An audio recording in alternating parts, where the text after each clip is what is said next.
إن الحمد ونعمة لك والملك لا شريك لك لبيك اللهم لبيك لبيك لا.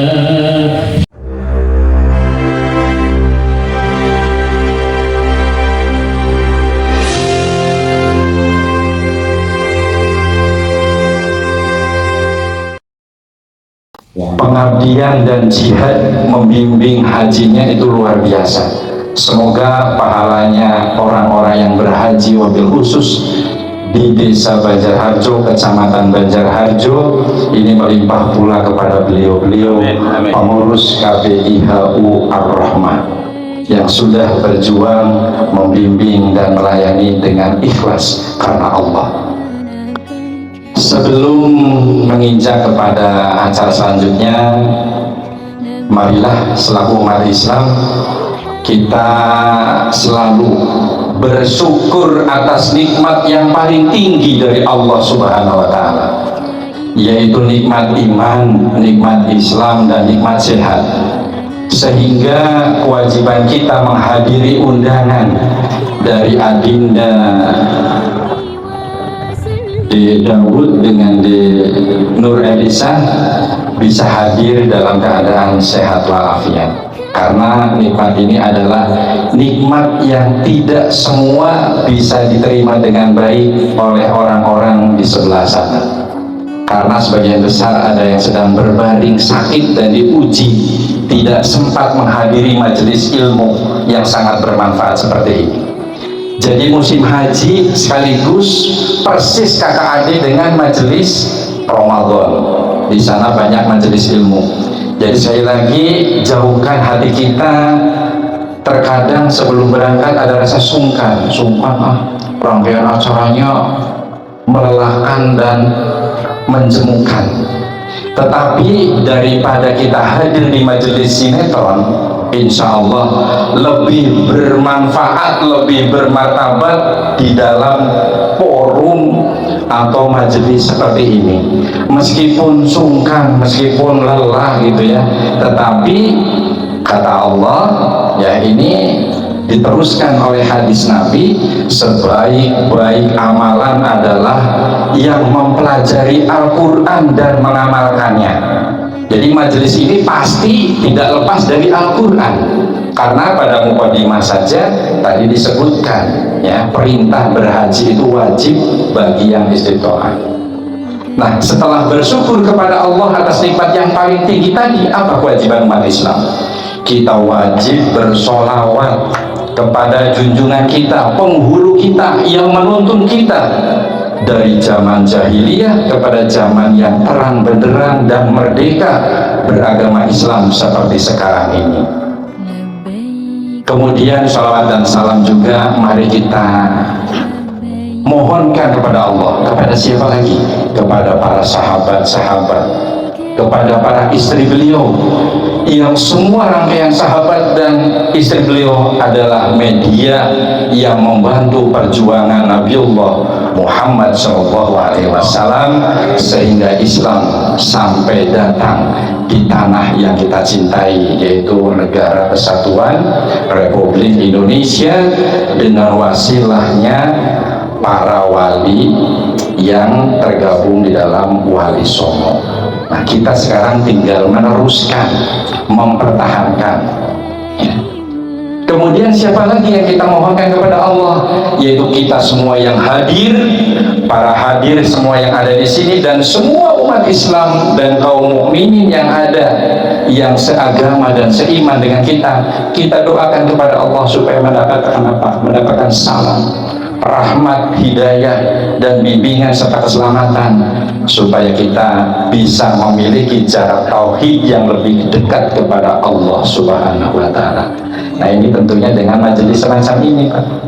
Karena hidup dengan ilmu akan dimudahkan oleh Allah.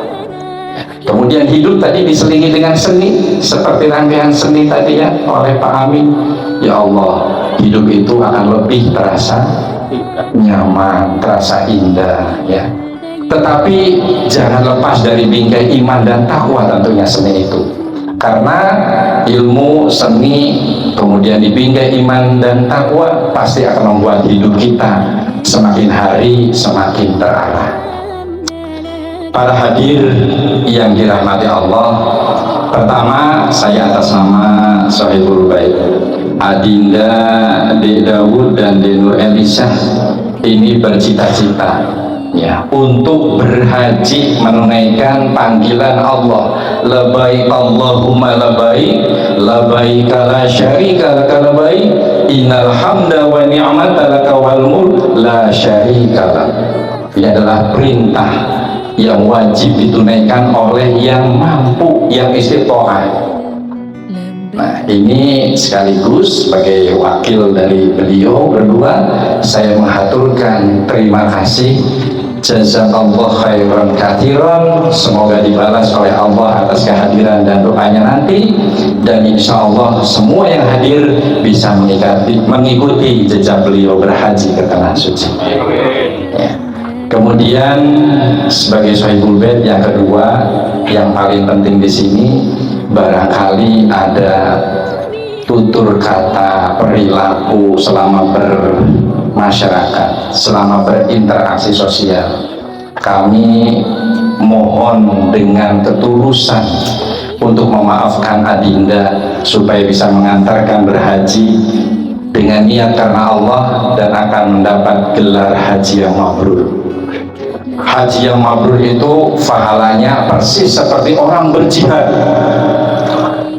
Bahkan dalam sebuah hadis dijelaskan, dengan haji yang mabrur diampuni dosa-dosanya persis seperti kita terlahir dari seorang ibunda putih bersih seperti kain, ya, kain yang putih.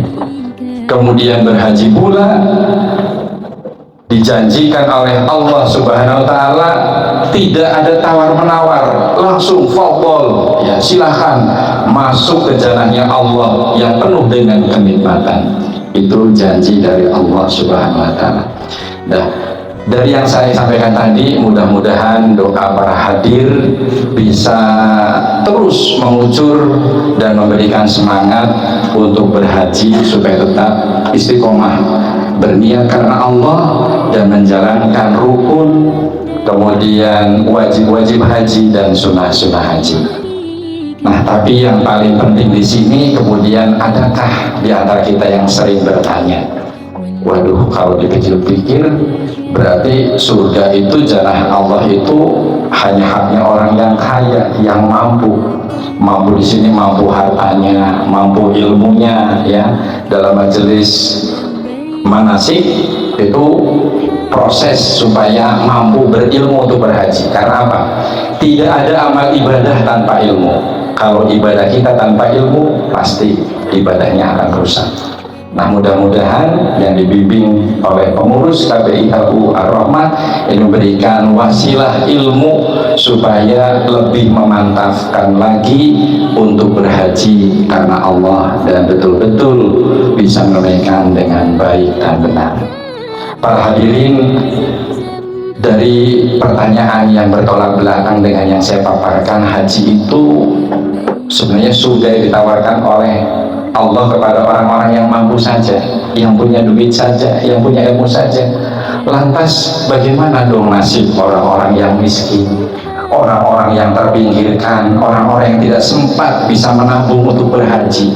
Apakah Islam adil, bisa memberikan tempat surga bagi orang-orang yang berkekurangan, yang mustadafin, yang tidak memiliki kemampuan? Nah, di sini nanti akan kami jelaskan, ya. Jadi sengaja saya memang membawa catatan-catatan pilihan. Ini saya ambil dari kumpulan dakwah amar ma'ruf nahi mungkar yang termaktub di dalam kumpulan video channel YouTube Toha Putra. Nanti bisa dilihat di channel YouTube Toha Putra. Ini tentang haji juga sudah ada penjelasan-penjelasannya, jadi bisa untuk belajar di rumah. Nah, terkait dengan yang tidak mampu, Ini nanti akan saya kisahkan ya, sebuah dongeng atau alkisah yang mungkin bisa memotivasi kepada saudara-saudara kita yang kurang bermampu untuk berangkat ibadah haji. Dan sekali lagi, karena perintah haji itu wajib bagi yang mampu, bahkan sampai ada hadis di dalam kitab At-Targhib wa Tahrib ini. Bagi orang-orang yang mondok, insya Allah ini pernah belajar bersama ini dalam kitab ini. Ini Nabi pernah bersabda di dalam bahasa Arabnya begini. Qala sallallahu alaihi wasallam, malam bishu hajatun dhahiratun aw maradun habisun aw sultanun jairun walam yahujja falyamut insya'a yahudiyya wa insya'a nasraniyya. Rasulullah SAW itu pernah bersabda, ya, barang siapa menghalanginya hajat yang nyata atau sakit yang bisa mencegah atau karena pemimpin yang zalim lalu ia tidak berhaji, maka silahkan kata Allah, kamu pilih kematianmu dengan versi Yahudi atau Nasrani. Berarti orang yang mampu sampai tidak sempat berhaji, Allah berikan pilihan yang tidak enak, ya, pilih kelompok Yahudi apa Nasrani, yang semua itu adalah kelompok golongan yang tidak pernah akan mencium baunya surga, boro-boro masuk mencium baunya surga, ini nggak pernah, dan ini kekal. Nah, ini jangan dianggap sepele berhaji itu. Namun ada alkisah ya, ini orang miskin tetapi bisa dianggap menunaikan ibadah haji dan mabrur. Nah, ini mungkin sedikit dongeng, hitung-hitung zaman baheula Pak Amin kita mendengarkan dongeng Pasoson Tenang Jaya ya. Ini saya juga akhirnya ketularan seni dari Pak Amin ini ya, jadi kita belajar dongeng. Kita ambil sejarah seorang yang tidak mampu, orang yang betul-betul miskin dan betul-betul terpinggirkan, ya. Namun cita-cita dan ingin berhajinya ini sungguh luar biasa. Siapa dia? Di dalam sebuah tarikh Islam ada yang namanya Abdullah bin Mubarak. Ingat nggak nih waktu zaman ngaji baheula? Ya. Abdullah bin Mubarak itu sudah berniat akan pergi haji tahun depan. Namun cerita ini diangkat dari Jazirah Tanah Arab. Karena apa? Dalam situs perjuangan pengen berhaji, beliau berusaha sudah punya bekal sedikit tetapi belum punya kendaraan. Jadi kumpul dananya bukan untuk pergi terbang menggunakan plane atau kapal terbang, tapi mau beli unta untuk kendaraan. Nah, tetapi karena dia mampu hanya mengumpulkan 500 dinar untuk membeli unta, ternyata waktu itu belum cukup bisa untuk membeli kendaraan unta tersebut. Nah, di tengah perjalanan pulang setelah mau membeli unta yang gagal tadi, kemudian Abdullah bin Mubarak ini melihat seorang wanita yang sedang membersihkan bulu ayam di tempat sampah yang kotor. Tetapi terperanjatnya beliau luar biasa sampai bergumam, Masya Allah, mojang saha itu. Nah, inilah mun kidu datea mah aya rangda gelis kawanti-wanti ya. Cantiknya luar biasa. Lamun cek Kiai Balatea mah pipina kubaning alus dibasuh dengan air wudhu. Ini pipi yang halus itu diibaratkan oleh Kibalam itu mantak tisoedat kutu tijali ketuma. Nah, ini Pak Camat mungkin nggak paham ya. Jadi saking halusnya, saking cantiknya itu pipinya itu bikin kutu itu terpeleset Pak. Kalau hinggap, kalau menitik ke pipi si janda tersebut. Glowing. Glowing nah bahasanya.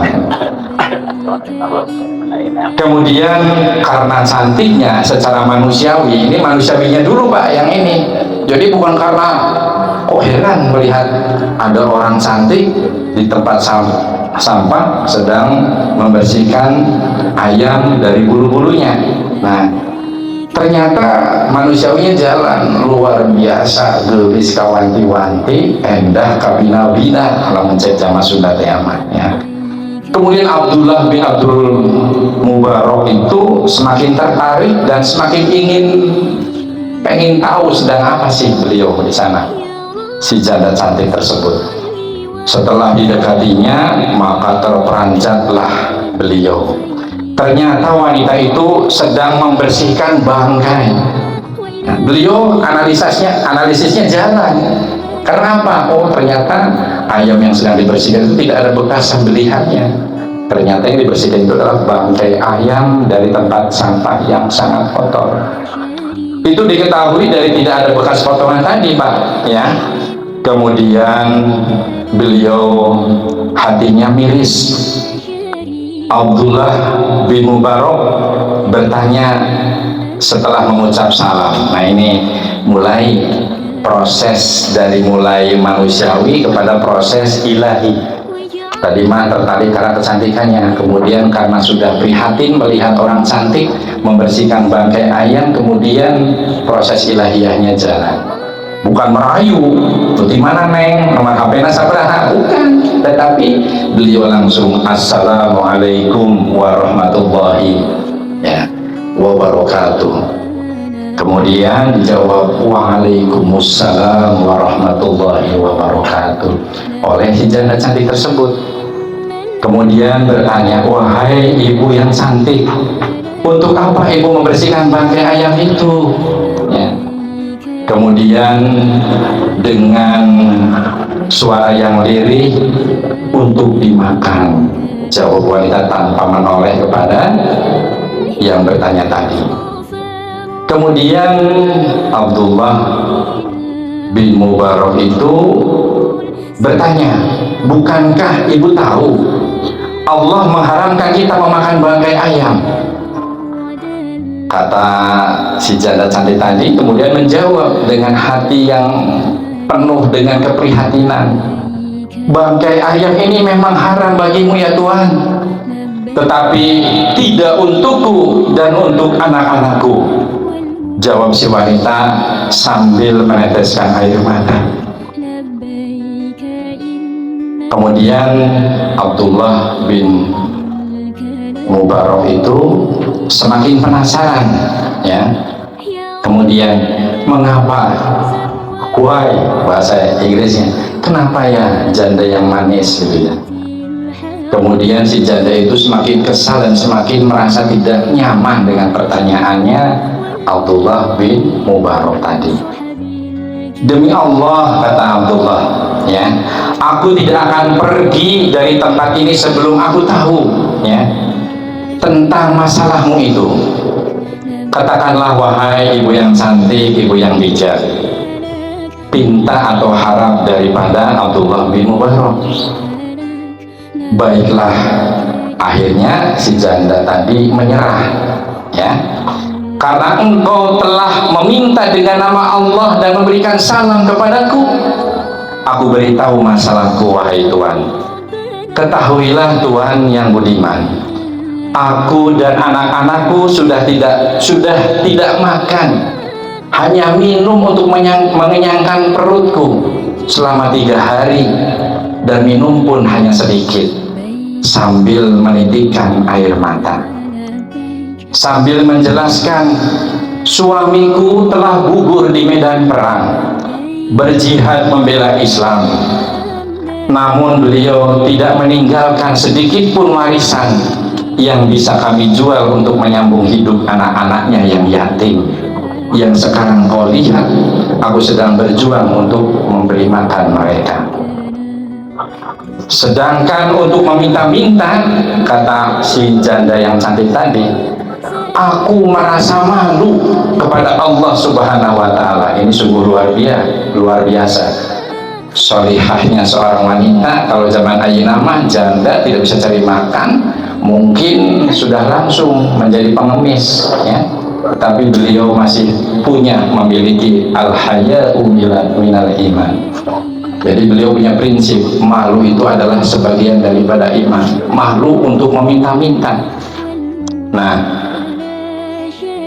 kemudian aku kesana kemari berjuang mencari makan, tetapi yang aku dapatkan hanya inilah bangkai ayam yang kau lihat sedang kami bersihkan.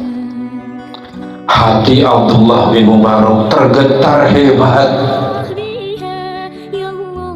Kemudian air matanya mengalir deras membasahi pipinya. Pandangannya menjadi kabur seakan-akan mau pingsan, dan seluruh persendiannya menjadi terasa lemas melihat pengakuan yang jujur dari seorang janda yang cantik ini. Dia benar-benar merasa sangat berdosa jika membiarkan wanita itu dan anak-anaknya memakan bangkai yang diharamkan oleh Allah dan oleh agamanya. Lalu sambil menunduk dia berkata dengan hati, wahai Ibnu Mubarak, ini beliau itu merenung ceritanya di sana, muhasabah, haji apakah yang lebih mabrur daripada menolong ibu ini dan anak-anaknya yang kelaparan kalau aku memaksakan pergi haji tanpa membantu ibu yang susah ini. Dan tanpa berpikir lagi, akhirnya Abdullah bin Mubarak kemudian memanggil dengan kesantunan, bukan dengan rayu-merayunya, Pak Duda. Ini barangkali ada Bapak Duda yang di sini, mudah-mudahan dudanya ini duda seperti Abdullah bin Mubarak. Nah, ini aminannya ada bisa. Ini humor sedikit, ya. Kemudian dan tanpa berpikir lagi, Abdullah bin Mubarak akhirnya dengan ikhlas memberikan semua uang yang akan digunakannya untuk berhaji, ya, untuk membeli pengangkut bekalnya, yaitu untuk membeli unta yang tidak bisa terbeli karena punyanya hanya cuma 500, ya, 500 dinar, nggak cukup, ya. Akhirnya, wahai ibu, mulai detik ini bangkai ayam itu haram bagimu dan bagi anak-anakmu. Ambillah ini semua uang yang aku miliki dan segeralah beri makan anak-anakmu yang nikmat, yang lezat, yang halal di mata Allah dan di mata manusia. Kemudian sisanya ambillah untukmu, untuk modal berusaha supaya kamu bisa menunaikan ibadah yang baik kepada Allah dan mengikuti sunnah-sunnahnya Nabiullah Muhammad SAW dan sunnah-sunnahnya para sahabat. Kemudian wanita itu bingah amarwata suta. Nah, ini niru tapi akhirnya ternyata belum fase ini, ya. Nah, setelah kejadian itu terjadi, kemudian seorang janda yang cantik itu kemudian mengucapkan, terima kasih ya Tuhan, semoga amal baikmu diterima oleh Allah. Inilah contoh, jangan jadi orang yang ketika mendapatkan rizki kemudian lupa terhadap yang memberi wasilah rizki tersebut dan lupa kepada Allah, Zat yang Maha Kuasa yang memberikan rezeki. Maka terima kasih itu hukumnya melekat wajib kepada yang memberi secara syariat, dan wajib berucap atau bersyukur kepada Allah atas rezeki tersebut. Karena la in syakartum la azidanakum wa la in kafartum inna adzabi lasyadid. Kata Allah, banyak-banyaklah bersyukur supaya mendapat nikmat yang lebih banyak. Tapi jadilah orang yang jauh dari kufur nikmat, karena orang yang jauh dari kufur nikmat akan diazab oleh Allah dengan azab yang sesakit-sakitnya. Tsumma na'udzubillah. Singkat Alkisah, ketika musim haji sudah selesai, ini karena sudah ada yang kelihatan ngantuk ini, punten saya lagi daripada kita berlama-lama di majelis sinetron, sekali-kali ini di forum majelis haji berlama-lamalah menuntut ilmu. Insya Allah pahalanya untuk semua yang hadir di majelis yang mulia ini, ya. Singkat Alkisah, ketika musim haji ini seperti di Daud dan di Eli itu pulang setelah menunaikan ibadah haji, ya. Kemudian Abdullah bin Mubarak menyambut rombongan haji yang pada hadir di daerahnya, ya. Mereka bersama-sama rombongan menyambut rombongan haji yang telah pulang menunaikan ibadah haji. Tetapi herannya para haji yang baru pulang itu semua hampir bercerita. Ya, kenapa cerita itu yang membuat heran Abdullah bin Mubarak di tempat ini? Ya. Abdullah bin Mubarak itu tentu saja semakin heran ketemu lagi sama orang, ya Allah, aku ketemu dengan kalian di mana? Di Maqam Ibrahim. Kemudian ketemu dengan si fulan lagi, ketemu di mana? Saya ketemu dengan antum di, ada yang mengaku di Zamzam, ada yang mengaku di Mina, semua mengaku ketemu dengan Abdullah bin Mubarak. Nah, ternyata dari keheranan Abdullah bin Mubarak itu malamnya beliau bermimpi, ya.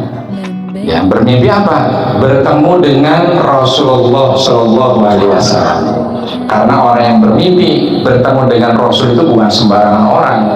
Kalau orang yang sembarang itu ketemunya biasanya di udah maung, di udah kebo dan sebagainya. Tetapi orang yang soleh, orang yang hatinya selalu tertambat beribadah hanya karena Allah dan tidak pengen dipuji oleh sesama, pasti mungkin dengan situasi amal yang begitu ikhlas ini terjadi, ya. Mimpi bertemu dengan Rasulullah. Kemudian dalam pesannya Rasul Muhammad SAW, wahai Ibnu Mubarak, engkau telah merelakan bekal hajimu untuk menolong sanak keturunanku sehingga mereka terbebas dari kesulitan hidup. Ternyata setelah ditelusur, si wanita janda cantik tadi itu adalah nasabnya nyambung keturunan Nabiullah Muhammad SAW. Maka kita jangan terkecoh dengan YouTube yang menyesatkan, benci kepada para habaib yang lurus, yang lempeng, yang berjuang untuk Islam, ya.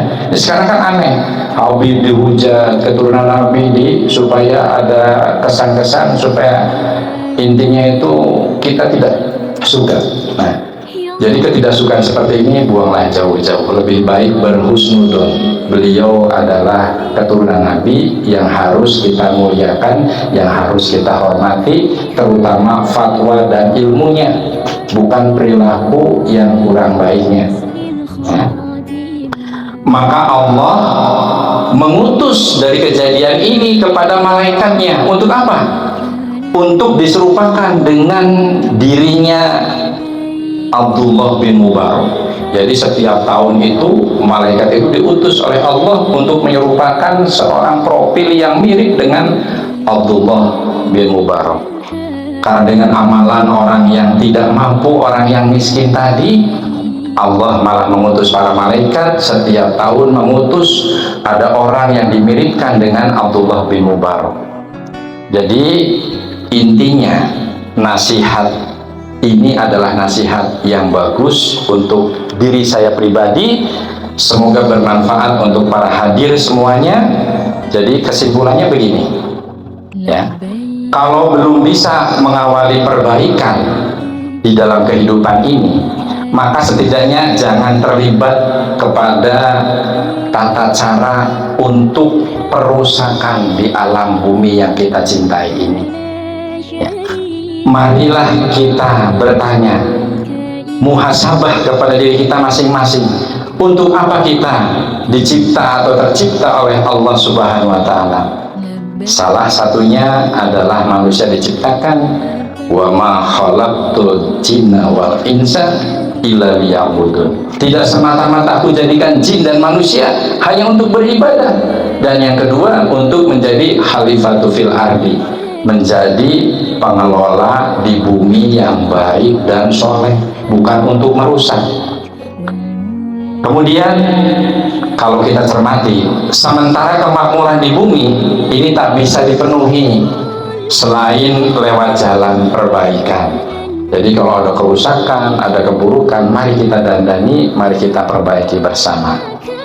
Maka upayakan perbaikan sekecil apapun dengan cara yang kita mampu lakukan.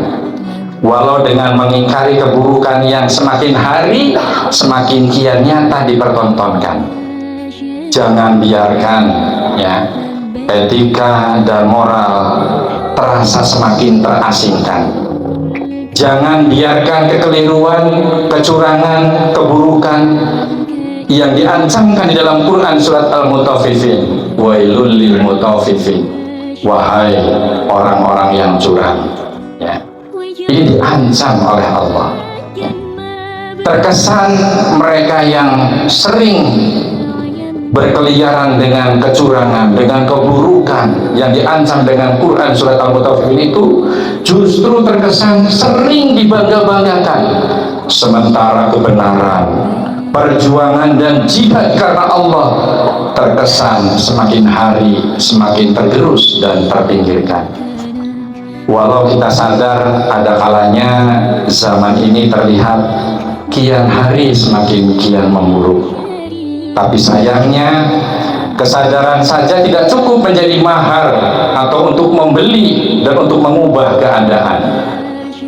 Mari kita semua kuatkan tekad, tentukan sikap kita dahulu yang istiqomah beribadah karena Allah, bukan karena ingin dipuji dan bukan ingin dihargai, tetapi letakkanlah penilaian itu kepada penilaian Allah Subhanahu wa Ta'ala, karena kelak sikap yang akan menjadi penentu kita berhasil menjadi hamba pilihan Allah atau hamba yang akan dijungkir balikan ke neraka jahanam yang penuh dengan kenistaan dan kesakitan.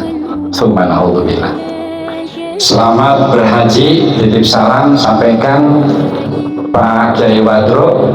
Kebetulan saya sedang berusaha Pak, hari Jumat pengen mengawal adik sebenarnya, tetapi saya diutus untuk memimpin rapat di Bumiayu, tapi saya sedang berusaha untuk minta diwakilkan di sana, karena kita biasanya kewajiban berhaji memang sekali, meskipun boleh berkali-kali ya. Tapi barangkali ini momen terbaik buat Adinda. Saya sedang berusaha, sedang mencari pengganti untuk mencari wakil yang mewakili saya nanti di acara di Bumiayu. Saya mengajak tetap semangat selalu kepada seluruh jamaah haji, titip pesan lewat KBIHU Ar-Rahmat. Barangkali tidak bisa hadir, tapi mudah-mudahan saya bisa hadir. Semoga nasihat ini bermanfaat untuk diri ini yang banyak hilaf. Saya merasa banyak dosa dan banyak keterbatasan. Semoga juga bermanfaat untuk hadirin yang budiman. Mari selalu semangat dalam majelis ilmu seperti ini, karena sekali lagi saya berwasiat, hidup dengan ilmu pasti akan dimudahkan oleh Allah Subhanahu wa Ta'ala. Tetapi kita hidup kemudian kita menapaki majelis ilmu, kadang-kadang kita perlu berkolaborasi dengan seni ya. Mudah-mudahan hidup dengan seni akan terasa indah. Amin. Terima kasih ya. Kemudian yang paling penting dan paling hak di sisi Allah, marilah kita bingkai hidup itu dengan iman dan takwa, karena hidup dengan iman dan takwa menjadikan kita hidup semakin hari semakin terarah. Nasrul minallah wa fathun qarib. Ini dikutip dari koleksi dakwah channel YouTube Toha Putra Art yang selalu mempopulerkan dakwah amar ma'ruf nahi munkar. Mudah-mudahan bermanfaat untuk para hadir.